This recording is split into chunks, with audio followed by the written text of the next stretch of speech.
Water Company is a private water utility in the Silicon Valley area. We are owned by SJW Corp., which also owns our sister water company out in Canyon Lake, Texas. So here's our gap. They're about 1,700 miles away, 2-hour time zone change. And they have a lot of the same GIS needs. At our company right now, we have an internal web portal where they can see all of our GIS data. We have a desktop version that the folks can take out into the field. And we have a few other apps that pull in the GIS data for reporting data corrections and various business uses. And we have about 350 employees at San Jose.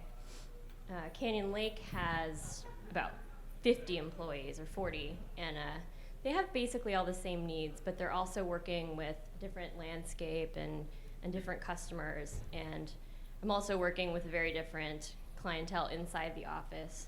So we have a 4-person GIS department in San Jose, and Canyon Lake has a half person, which is me. I'm their GIS department remotely, so I'm that fun little happy face that's split in half.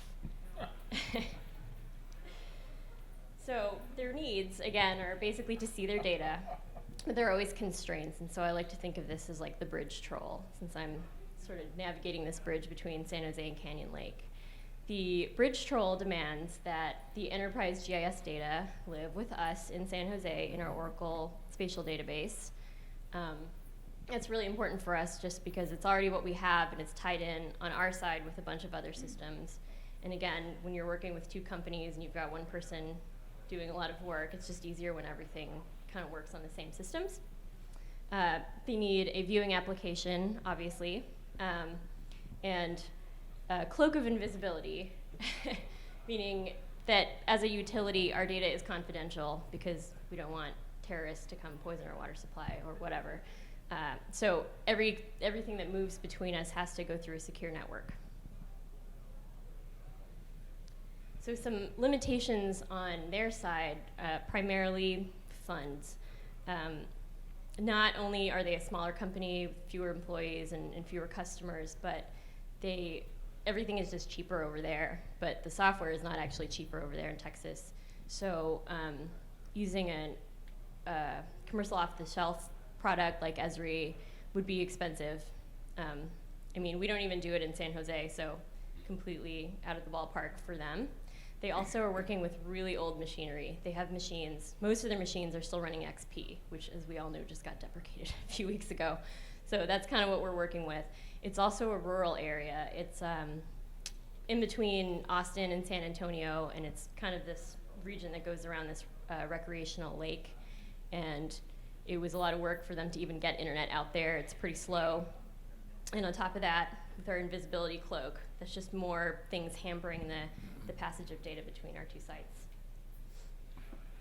So our first solution was to use Google Earth as the viewer and FME to get the data out into KMZ.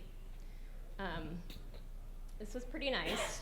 They had this aerial view from Google, and they could visualize their facilities for the first time and really get a lay of the land this way. Here's my workspace that is completely unhelpful to you because it's too small. But basically, it's just taking all of our features on the left side, putting them through some very basic transformers in the middle, and dumping it into KML on the right.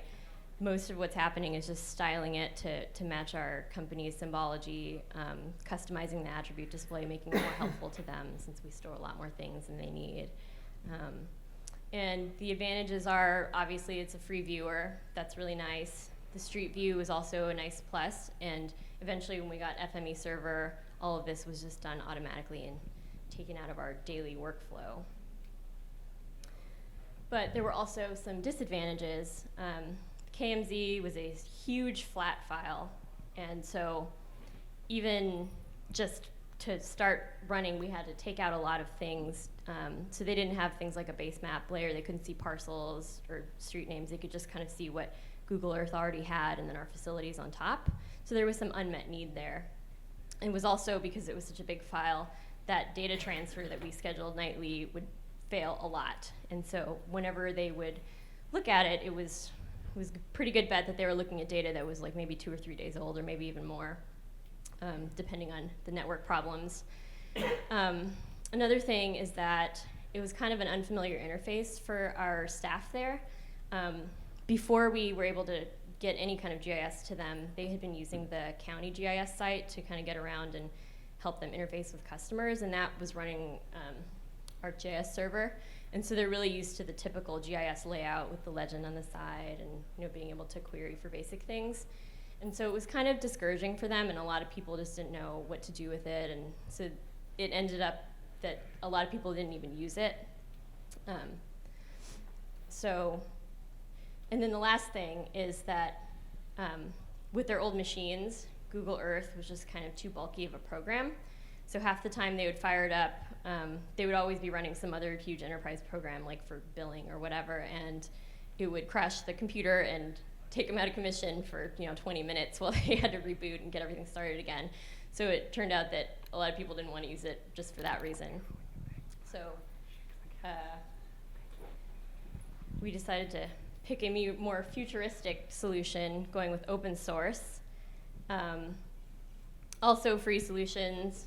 So again, helping with the limitation of funds, but also there are a lot of cool things about the future, and there are a lot of cool things about open source that we can take advantage of. So we use QGIS as the free viewer and a PostGIS database, also a free spatial database that many of you are probably familiar with. And we customized the interface using a plugin.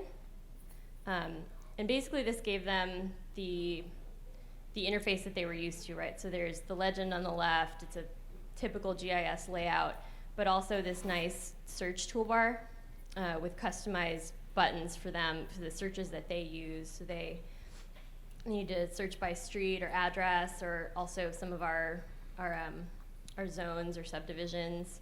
There's also a MapSco page, which is like the Thomas Guide, an atlas for Texas. You can search by our station name. So they're nice shortcuts for them to get around and really take into account their daily business needs. And as you can see, we used FME server, and the nice thing is that we can write it to actually 2 separate PostGIS databases so that we can store one locally on their side, so that there's not this delay of data moving when they view it. It really speeds things up. So it happens nightly. We just output everything into the 2 different databases, and then whether I'm looking at it in San Jose or they're looking at it in Canyon Lake, they have nice fast performance. Here's my other obligatory slide of stuff that you can't read. The basics here are that we were able to add a lot of extra things to this viewer that we couldn't do in Google Earth. One nice thing was that we could join the customer database. There was just a lot more flexibility with using all of the data that we had at our disposal, so that they could click on a meter and it would pull in the information from the billing system, and they could see all the stuff that they might need, say, on a call with the customer. We also added some fields like hyperlinks to some network resources, so that they could also just kind of like go to one place and get everything that they needed there. And we did a little bit in prettying up the map with the generalizer to make the map just kind of have a nice, clean, smooth look to it. So as I mentioned earlier, some of the resources we added as hyperlinks were their engineering as-built. Again, these are confidential, so they live on our secure server. And this way we could just say, here, click this, and it would open it up for them, and they wouldn't have to go digging around, which most of them wouldn't know where to find it anyway. Another thing is the tax assessor data, which a lot of the customer service department needs, and accounting. And it's hyperlink that provided by the county in the data, and so I just added it there as a hyperlink so that they could get straight to it from the GIS. And there's that customer info that I mentioned earlier that was joined from the customer database. So basically, open source has been a really big deal for us because they can get all the benefits of what we have that we were able to build internally in San Jose without a lot of added cost. They don't have to buy anything off the shelf. If they grow from 50 employees to 200, it's no big deal just installing another setup like this if QGIS. PostGIS is already there. We can also expand on it. We can add data from other sources. And we're talking now about adding in the GPS points that we collect, which only the engineering department needs, but it's not a big deal to add it, and it's more value for our customers over there. We can also turn it into a two-way street, so it's not just a viewer, but they can be entering data themselves, which is a big deal because seeing things spatially, I guess, to this crowd is obvious. It's obviously a helpful thing, but over there they're maintaining a lot of information that's for their business that they don't think that we care about, and they're just kind of keeping it in an access table. And this way, we can link some of these databases. They can see them spatially, but also not have to involve us with this 2-hour time difference and all the hullabaloo of dealing with somebody long distance. And open source changes quickly, so that can be scary, but FME really makes it possible to just kind of go into the future with confidence because they're always a few steps ahead of us, and they're going to be ready with whatever new format we need, and it's no sweat. So I think I've already covered this. I just like reading this last 2 lines. I don't want to mess it up. FME is the key that unlocks whatever the future may hold, and FME server is the caretaker that lets us pay attention to other things. So, does anybody have any questions? Your FME server is in-house, not in the cloud, is that correct? Yes. The plugin you talked about, QGIS, is that some advanced plugin that you have to use, or is this? It's advanced for me. I'm a GIS technician. We have a developer, and he gave me these nice details that I chose to not put in my main slides because I will just sound like a fool trying to explain them. But this is this is what he used. He said it was pretty simple. It took him maybe a few hours to throw it together, and it was less than 2 weeks, really, of the kind of back and forth fixing it up. It's pretty easy for someone who's a developer. But the basic view of QGIS, like every other GIS program, Right, so the basic view already has the legend, and when you first open it up, I don't know if you've looked at it before, there are like 1,000 buttons, and most people don't need most of them. And so his plugin actually cleared out all the unnecessary buttons, and then the real tricky stuff, I guess, that he needed all these other things for was to build that search toolbar with the 5 buttons. But I mean, I think it was like in his sleep he could have taken out all the other things. There's just a checkbox. I mean, as a comment, I would say that's pretty unusual in North America. Right? In North America, we're not so adopted of open source, which is interesting. The Europeans, I think, are much more open source. So I think what we're doing here is pretty unique in North America, which is very cool. I had one question about the data transfer from your Oracle to your PostGIS. Is that kind of an incremental update, or are you kind of just going for a truncate and load model where you just every night chop the tables and PostGIS and repopulate them? The latter. We're just nightly we're truncating and reloading whatever is in the database that day. And that's still, with your sort of weak network connection, that's still a bit more reliable than the big KML thing going? Yes, it is. I haven't had it fail yet. Maybe my boss Jeff here can explain to me. It's just magic, but it works better. Yeah. Yeah. And it's probably a bit easier to recover from. Like you could probably, if you wanted to, you could probably reschedule a second pass in the evening and Right. retry it. I think. They've actually also increased the network, so it was worse at one point, so Okay. they made it a bit better. I guess we got 2DS at one time, so. Yeah.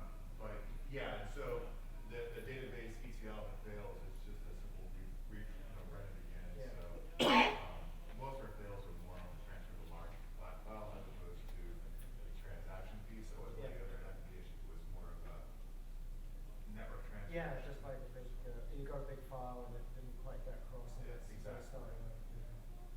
other questions for Michelle?